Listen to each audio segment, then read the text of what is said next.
Bom, então vamos lá, né, galera? Vocês já me conhecem aí, mas meu nome é Juliano, sou do setor de suporte da ConstruSite Brasil. Houve um convite aí para eu fazer aqui essa live, né, sobre protocolos de rede e comunicação na web. Então, eu vou começar aqui com o assunto e eu não tenho como eu introduzir os protocolos de rede sem antes falar um pouco da história da internet, né? Como que surgiu, eu acho que é importante a gente dar aqui um contexto, né, de toda a história, passando brevemente aqui. Acredito que muitos de vocês já devem conhecer bastante coisa que eu vou falar, mas é uma história bem interessante. Então vamos lá. A internet, como surgiu entre conflitos, né, entre guerras, como várias outras, e com a internet não foi diferente, né? Então ela surgiu ali no auge da Guerra Fria, né? A Guerra Fria, para quem não sabe, foi um conflito que logo depois que terminou a Segunda Guerra Mundial ali em 1945, as potências que saíram vitoriosas daquele conflito, que foram principalmente Estados Unidos e União Soviética, né? Elas começaram ali a travar um conflito frio, né, sem batalhas diretas, mas para ter controle mesmo, né, do mundo dali para frente, um controle ideológico, né, do que ia ditar ali as regras do mundo daquele momento do pós-guerra para frente. Então, logo ali em 1947 já começa essa Guerra Fria, né, 2 anos após ali a Segunda Guerra Mundial. Então, era uma batalha de influência, né? E qualquer avanço tecnológico, qualquer coisa que pudesse trazer uma influência maior, uma vantagem nesse conflito, seria de grande valor para um lado ou para o outro, né? Ou para os Estados Unidos ou para a União Soviética. Então, principalmente se tratando de telecomunicações, de comunicação, porque em guerra, em conflitos, a comunicação é crucial, né? Para você saber a posição 1969, que é considerado realmente o auge ali da Guerra Fria, né, onde estava acontecendo inclusive a corrida espacial, né, o homem chegando na Lua, os soviéticos tinham mandado já satélites, né, então os Estados Unidos idealizaram essa rede de dados que a princípio não tinha ainda o nome de internet, né. Isso aqui é como se fosse o pai, o avô da internet, que é o ARPANET, que ARPA, como a gente está vendo aqui no slide, é uma sigla que significa Advanced Research Projects Agency, que é a agência de pesquisa e projetos avançados que tinha lá nos Estados Unidos, né? Então, tendo aqui a ARPANET, ainda havia uma certa confusão entre os protocolos, a tecnologia era nova, então esses pontos, essas bases militares, cada uma estava desenvolvendo ali os projetos de uma forma diferente, então eles precisavam ainda melhorar esse projeto, esse embrião chamado ARPANET, né? E então eles precisavam criar uma padronização, né? Eles precisavam que essas bases militares, esses pontos de acesso da rede, falassem a mesma língua, né? Que eles conversassem dentro da mesma língua para facilitar ali a comunicação, né? Então, alguma coisa era necessária para ser feita. Então, a ARPANET, antes, até esse momento, ela era centralizadora, né? Ela centralizava todas as regras que iam ser usadas ali, e para fazer o protocolo TCP/IP, que é o que, como eu disse, é utilizado até hoje, ele tornou-se o único protocolo aprovado ali dentro da rede, né, da ARPANET. Agora eu vou avançar um pouco na história. Dentro disso aí teve várias atualizações, né? São décadas assim de avanço, de 69 até 78, então eu não vou me ater mais aos pontos mais importantes. Então aqui depois que o protocolo TCP/IP foi criado, né? Que passou a ter ali o nome de internet mesmo, que eles começaram a dar esse nome, né? Então, até o momento, até ali no meados de 83 ali, a internet era usada mais para meios acadêmicos, né, integrar uma universidade na outra e o meio militar, como eu disse antes, né? E a popularização da internet, né, quando a internet chegou ao público civil, fora do militar e fora ali dos fins acadêmicos, né, foi em 1988, que os Estados Unidos começou a abrir essa rede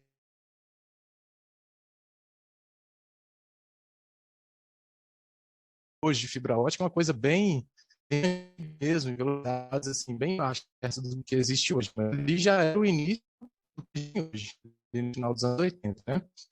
Porém, a explosão da internet foi em 1929, quando a União Soviética já estava fim, então os Estados Unidos já tinham essa preocupação militar mais, né? Então, resolveu comercializar a internet para uso comum, uso comercial, né, para empresas mesmo, de usos diversos. Então, em 89 que começou a realmente se tornar conhecedor de internet. Com suas diferenças, é claro, são várias, que é esse embrião de internet, né, o avô da internet, assim como eu chamei aqui, ele precisava de uma padronização, que ele era um pouco bagunçado, né? Cada ponto da rede falava em uma linguagem diferente, eles precisavam padronizar. Então, ali, em meados ali de 1974, surgiu ali o TCP/IP, que seria uma pilha de protocolos ali que todos na rede deveriam usar a partir daquele momento, né? Então, 1983 tem uma data aí da tecnologia conhecida como Flag Day, que foi a data que essa pilha de protocolos TCP/IP se tornou o único protocolo aprovado dentro da ARPANET, ou seja, se você quisesse se comunicar com a rede, você precisaria passar a utilizar essa nova norma, né? Que é o protocolo, a pilha de protocolos TCP/IP. Beleza? Vou falar um pouco agora da popularização da internet, né? Até meados ali de 1988, a rede era usada basicamente para fins militares e acadêmicos, né? Os militares para interligar as bases militares ali dentro dos Estados Unidos e os meios acadêmicos para interligar as universidades que existiam ali, né? Então, após 1988, a rede foi aberta para meios comerciais, né, de fins diversos, como lojas, grandes redes, né? Então, para interligar lojas, então começou assim. E somente em 1989 foi quando os Estados Unidos começou mesmo a comercializar a internet para o público comum, para o público civil, né? Fora ali dessa bolha dos acadêmicos e do meio militar, né? Que é mais ou menos na época também que a União Soviética já demonstrava que estava ruindo, né? Então não tinha tanto essa preocupação mais militar no meio. Fala um pouco aqui sobre a internet aqui no Brasil, né? Ela chegou aqui no Brasil mesmo, os primeiros relatos foram em 1988, que é justamente essa época aí que os Estados Unidos começou a comercializar a internet, né? E no início ela só interligava universidades públicas, né? Do Brasil a instituições de ensino também dos Estados Unidos. Então no começo foi bem devagar, demorou a popularizar, né? Só no final dos anos 90 mesmo que começou a ter um acesso assim mais popular da internet aqui no Brasil. Agora sim, né, que eu dei uma introdução aqui na história da internet, como eu disse, é interessante a gente saber do contexto, né, antes de entrar um pouco mais na parte técnica aqui. Então, esse protocolo que foi criado lá, essa pilha de protocolos, né, que eu disse que foi criado lá para padronizar a internet lá nos meados dos anos 70, foi dividido em camadas, né? Então, são camadas de protocolo. E o que é um protocolo, né? São serviços, né, disponibilizados dentro da internet que vão atender a um fim. Por exemplo, uma chamada de vídeo, igual a que a gente está fazendo aqui agora, usa um protocolo.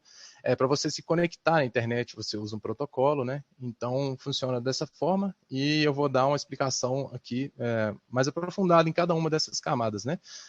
Temos aqui a camada de estrutura física, que é a primeira camada, a mais básica, né? Que é ali onde correm os sinais elétricos da rede mesmo, por exemplo. Quando você conecta um cabo de internet, você está usando ali a camada 1, né? Estrutura física, o sinal elétrico que corre ali, né? A camada de rede, que é a camada 2, que ela trabalha dentro de uma rede local, então dentro da empresa, por exemplo, tudo que passa ali está passando pela camada 2. A camada 3, que é a camada que interliga uma rede local, por exemplo, uma empresa ou o seu smartphone na internet, né? Então ela faz o roteamento, ela interliga uma rede local na rede global, que é a internet, e a camada que mais interessa para a gente aqui no momento, que é a camada de aplicação, que é a camada que realmente o usuário tem acesso.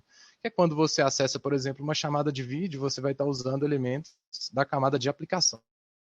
Que eu vou dar explicação melhor agora. Então aqui eu fiz uma outra estrutura aqui, né, dando mais uma explicação, só para a gente revisar. Ó, camada de estrutura física é Ethernet, cabo Ethernet, né, modem, é a camada que executa o recebimento em envio de arquivo não web. Beleza, é a mais básica, né? A camada de rede, que é a camada IP, né, que traz aqui os protocolos IP na versão 4 e IP na versão 6. IP é Internet Protocol, tá, gente? Protocolo de internet, que é o endereço da sua máquina, o endereço virtual, vamos dizer assim, né?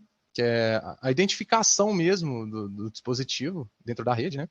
Então, os arquivos são empacotados dentro dessa camada 2 antes de serem distribuídos na internet. né, antes de serem publicados.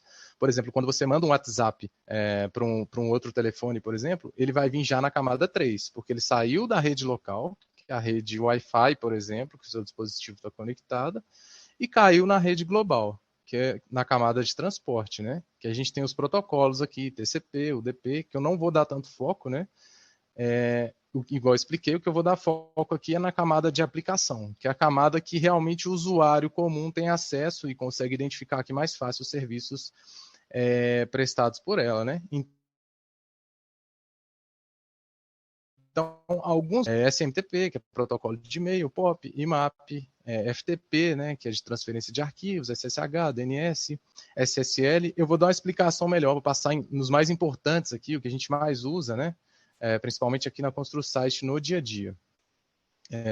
Então, vou entrar mais a fundo agora em cada um desses protocolos. O HTTP, como eu disse, é o protocolo que te permite acessar, por exemplo, uma página HTML. Todos os sites que você acessa na internet, pode ser do seu computador ou de um smartphone, ele precisa necessariamente do uso do protocolo HTTP, né? Então, é a base de qualquer troca de dados na web, é um protocolo cliente-servidor.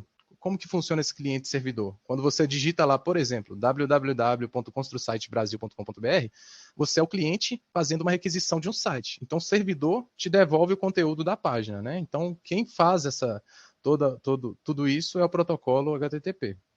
Então, ele é um dos protocolos mais básicos dessa camada de aplicação, né? Um outro protocolo bem básico também é o protocolo SMTP, né? Que é um protocolo de envio de e-mail. Então, aqui o próprio nome dele já diz, ó, Simple Mail Transfer Protocol, que é o protocolo de transferência simples de mensagem, de e-mails, né? Então, ele é como se fosse o entregador. Quando você envia um e-mail para alguém, quem faz o papel de pegar essa mensagem do seu computador e levar até o destino, né, é esse protocolo SMTP. Então, ele é quem entrega a mensagem no destinatário, né? Então, esse protocolo de envio é o SMTP, como a gente viu aqui. Agora, o protocolo de quem recebe pode ser usados alguns, por exemplo, o POP3, né? Que é um protocolo de recebimento de e-mail, um protocolo cliente e-mail.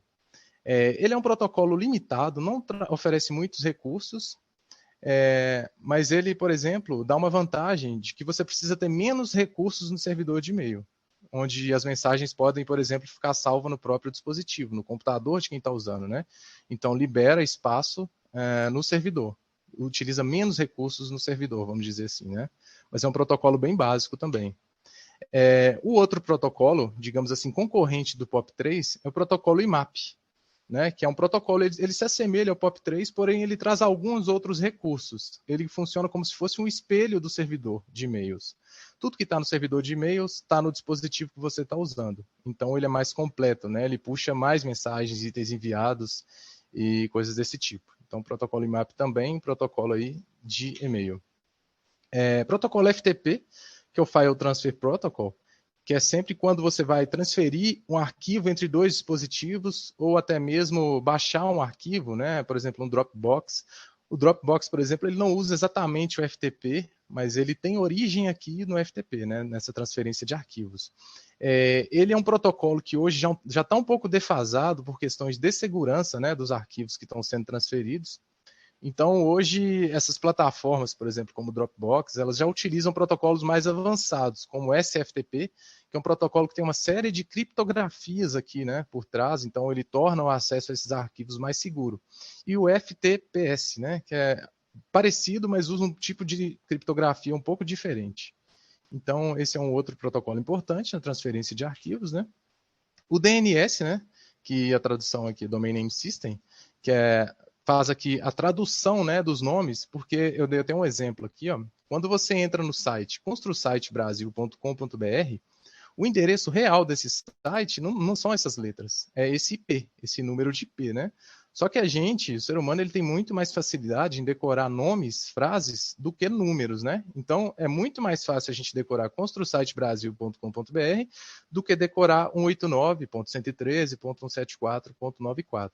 Então, é uma facilitação, né? Ele é um tradutor. Quando você coloca isso aqui no seu navegador, construsitebrasil.com.br, o servidor DNS puxa na tabela dele que esse nome aqui, esse domínio, é representado por esse IP na rede. Então, na verdade, ele não acessa o domínio, ele acessa o IP, beleza? Então, ele surge mesmo com uma facilidade ali para o usuário final do navegador, né?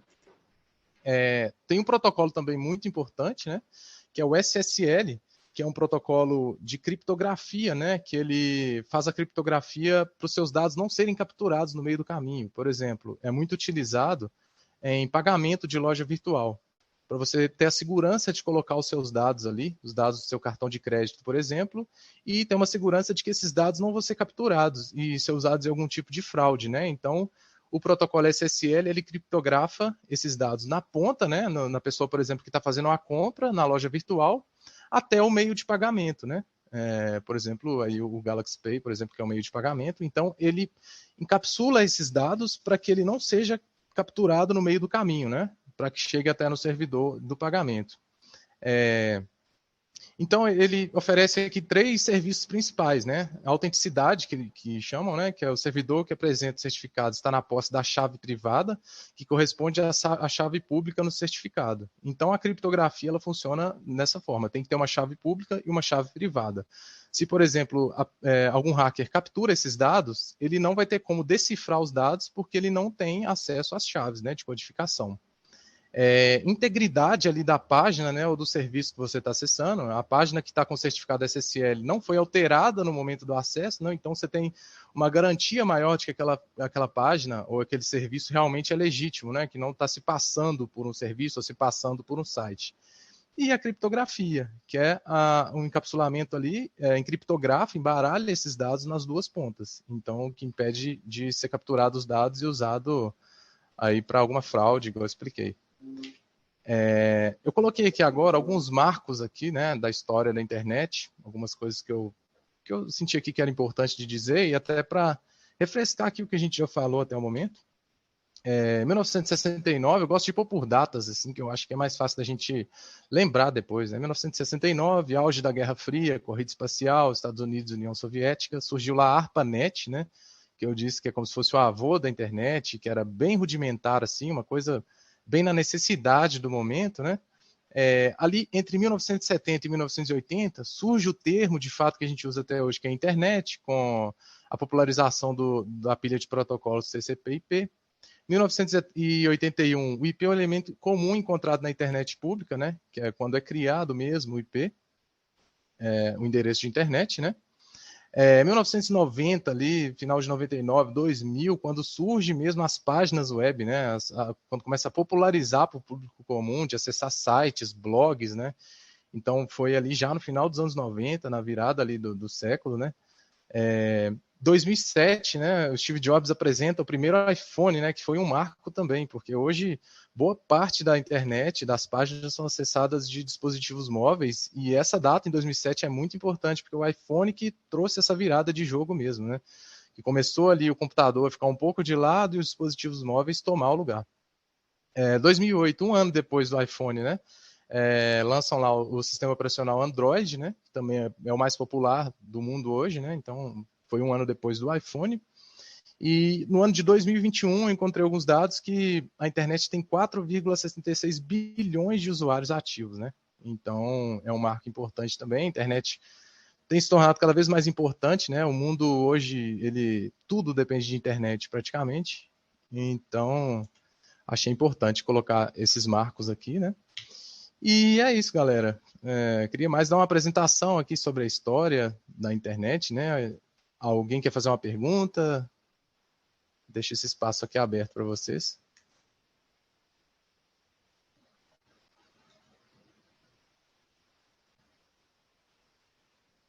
Galera, vocês estão me ouvindo ainda? Estamos te Opa, ouvindo, estamos sim. Daniel. Opa. E aí, vocês tem alguma pergunta? Ficou alguma dúvida aqui, galera? Vocês querem acrescentar algo, né, que eu deixei passar? Porque a história da internet tem muita coisa, são muitas, vocês podem ver aí que de 69 para cá são várias décadas, né? Então não daria para abordar tudo aqui. Tentei deixar uma coisa mais palpável, né? Então deixa esse espaço aqui para vocês também. Vocês querem acrescentar alguma coisa? Essa questão do IPv4 e do IPv6 até tem um questionamento, né? Uhum. Eu sei que o IPv4 ele está sendo descontinuado em vários países devido à quantidade de usuário, né?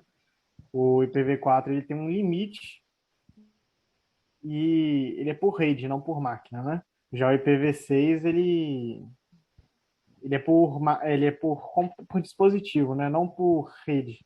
Cada máquina de uma rede tem um IPv6 diferente. O que você acha sobre isso?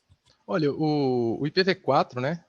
Ele foi criado lá junto com essa pilha de protocolos, TCP, IP, né? Então, naquela época, meados dos anos 70, eles não imaginavam nem que a internet ia ser pública, nem que ia ser para uso civil, para uso de qualquer um. Então, eles criaram ali, se eu não me engano, o número de IPs disponíveis em IPv4 é 4 bilhões e alguma coisa. Então, assim, esse número era irrisório, assim, eles nunca acharam que ia ter esse tanto de dispositivo na rede, né? Só que hoje já se mostra completamente ultrapassado, né? Tendo que fazer até algumas técnicas, como o NAT, por exemplo, né? Que é um outro protocolo, para que consiga criar mais IPs dentro desses 4 bilhões, né? Então, houve a necessidade ali do IPv6, que são 128 bits, então são infinitos números de IP.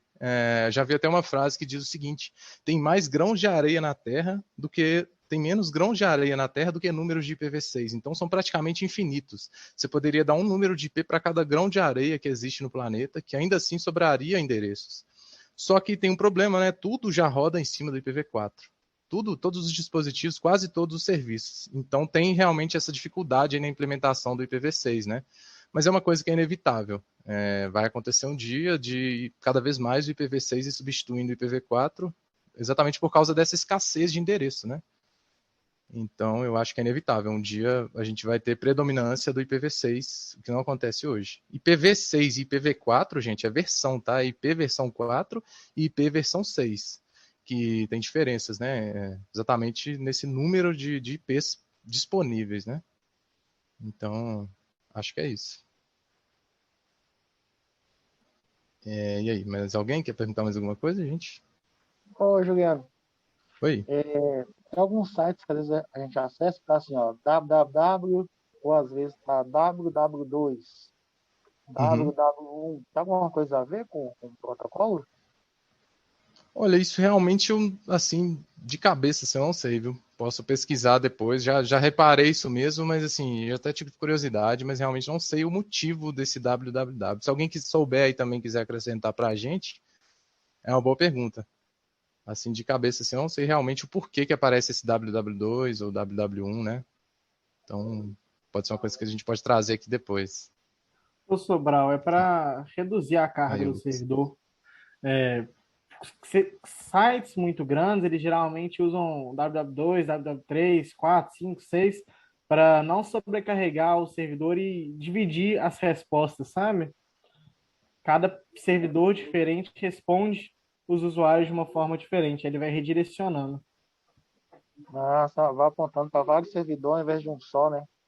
Isso. Mas eu acho que isso Então, daí já está legal. sendo descontinuado. Eu acho que a tecnologia que é usada hoje, sabe? Faz isso sem precisar mexer na URL. Sim, eu Especificar realmente na já URL. vi, mas realmente não sabia exatamente para que era. Tá explicado. Beleza. Mais alguém, gente? Quer acrescentar mais alguma coisa? Fazer alguma pergunta?